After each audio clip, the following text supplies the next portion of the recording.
Hi guys, this is Maggie from Digital Nomad, and in this episode I'm going to talk about the traveling bit because we were talking about the preparations and so on, and I'm going to move on to the section where you actually do action and pack and travel. So in this episode I'm going to cover the packing, safety and traveling tips. So in packing, I'm sure if you are a frequent traveler, you are familiar with the packing tips when it comes to packing the minimum and rolling your clothes. That really makes a difference. The people who recommend rolling your clothes, they really know what they're talking about because um, you avoid having creases that can appear if you're folding a shirt, and basically folded clothes can easily be fitted even in those small little gaps that you might have in in the luggage. So definitely do roll your clothes. You can use one of those traveling boxes. I think they're called like those kind of little zipped bags that you carry. You can store all your lingerie in one, and then all your socks in one, and all your shoes in one. And I believe that really can help you find the things quicker. I never use them because when I was traveling, I was usually staying for more than a week, so I was usually unpacking all of the things from my bag. But if you are, if you are not house sitting, if you are staying in the hostels and you cannot, unpack all of your things, it definitely can save you a lot of digging through all of your stuff in, through the bag. So I do recommend getting these. I mean, I cannot recommend personally, but I know that they are recommended by other frequent travelers. Now, if you are packing cosmetics, pack only cosmetics for the first week. Don't bother buying, big bottles of shampoo or big bottles of shower gel or anything like that, because there's no point. If you're house sitting, most of the houses will have this kind of cosmetics on the premises, and if you are even if you are staying in the hostels, you can also buy these for like few dollars. So there's no point for you to carry heavy bottles because it's just not worth it. Those bottles, those you can buy cheaper shower gels, cheaper shampoos for like few dollars, and there's no point for you to to suffer and to carry like extra kilograms on your back or in your hand. So there's really no justification for that. And obviously the clothes that you're going to pack, they don't pack clothes that need a lot of maintenance, like ironing. They dry a long time, especially if you're traveling in in the winter time. And pack clothes that are light, that are made from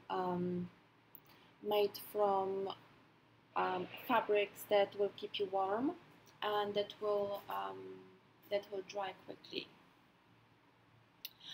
And I think jeans, they can be practical, but obviously they take a lot of space, and they tend to dry for a very very long time. So I don't recommend packing jeans at all. Um, Okay, now so the packing bit. Now the bags. When I started house sitting, I had small like aeroplane hand luggage size bag on the little wheels that I could carry with me or roll behind me. When I stayed in my first house in assignment, that was I think it was about 4 or 5 weeks. That's when my parents sent me the big bag and all the clothes because they were sending it, they were shipping it from Poland to England, I prepared it in advance before I left. So, and I think I packed it as well. So all they had to do just put the address, and I think I arranged a courier for them to collect it from their place. And then with those two bags, I had two roll bags. I don't know how to name them. They were just normal, like, luggage bags with the wheels. And I had to travel with both of them, and that was a nightmare until I figured out how to actually travel with both of them. I rolled with big one in my right hand behind me, and I rolled the other one with my left hand behind me. But basically, I had no hands free, and I was taking quite a lot of space. So if there was like a narrow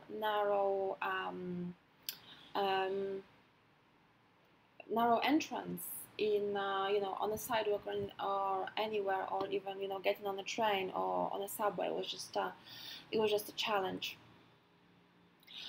So what I recommend is, if you can travel as much as hands-free, because this is definitely more practical,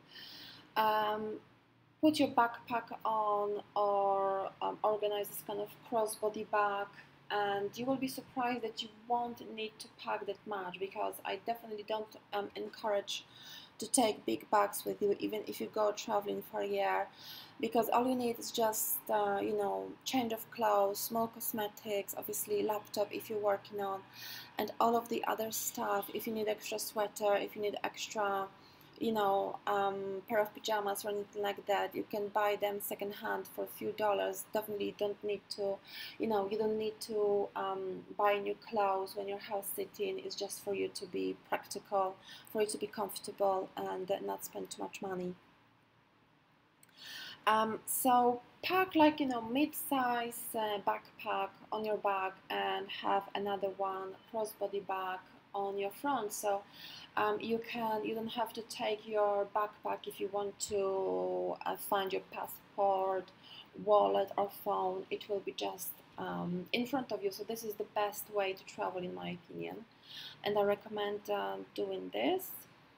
And something with outer pockets. So if your crossbody bag or if your backpack have got a lot of outer pockets, you will find that they are lifesavers, because you can hide all those things that will be necessary for you to grab or to access during a journey, or during your travel, like a book, like a phone, maybe your Kindle, obviously your wallet and your passport. Obviously make them as secure or as safe as possible. So even if they're in outer pockets, maybe hold them inside by the belly, so not outside, but between you and the back, the outside pocket, but it's just by the belly. And yes, if you know that you will be traveling for a few hours, definitely pack a book, or even better, Kindle, because on a Kindle you can store many books, as many books as you want, and you won't have to carry the heavy paper books with you. Also, the safety tips. I didn't find to be in any unsafe environment during my house sitting. But then I wasn't, staying in a hostel. I was staying in private houses. But obviously, my parents were a little bit freaking out that I'll be staying in strangers' houses and so on. They had this kind of histories going on, and they were a little bit scared. But nothing happened, luckily, and I'm sure nothing will happen to you. But that doesn't matter. What I'm saying to you at the moment, this is your own personal experience, this is your own personal attitude, how you're going to treat this trip. So if you want to be safe, if you are afraid that you might someone might break into your luggage, definitely pack like a safety locker that you can click two zips together, and then lock them up. So lock everything inside it. Sometimes the hostels have got this kind of metal lockers. So you can put all of your valuables in there, and then put your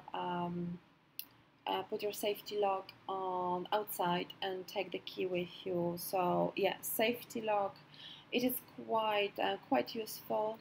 Not all the hostels will supply for that, and so it's important to have your own. And if you have iPhone or notebook, MacBook, obviously you need to download your Find My iPhone app, because they might get stolen as any other laptop or any other device. So at least you know that you can locate them if something happens, and block them if they were stolen, taken for good. And make sure that all of your your not all of your family members, but obviously the ones that are updated of your journeys, know about the address, about your whereabouts, know where are you staying. And what I was doing, I was always emailing from the new place and giving them the actual physical address, so giving my parents the physical address where I'm staying, even if it was just for a few days, so they knew where to find me if anything happens. But as I said, nothing really happened. I had such a smooth and trouble-free house sitting, apart from the last house assignment that I told you about, those 3 months. But those 3 months, I mean, they were nice. But the fact that the owners, when they came back, they were making trouble. But it's like a story on another episode. But this was the only unpleasant part of the whole journey. And luckily, this was the very last house in assignment, because if it was my first, I definitely would be put off doing it again. But yeah, that was my last one, and luckily, because I wouldn't do it again. I don't think. And but it's a great way if you want to. If you want to save money on accommodation, and if you want to work while not paying rent, which is absolutely fantastic. So I hope you like this video. Again, this was Maggie from Digital Nomad. Thank you so much, and see you again. Bye bye.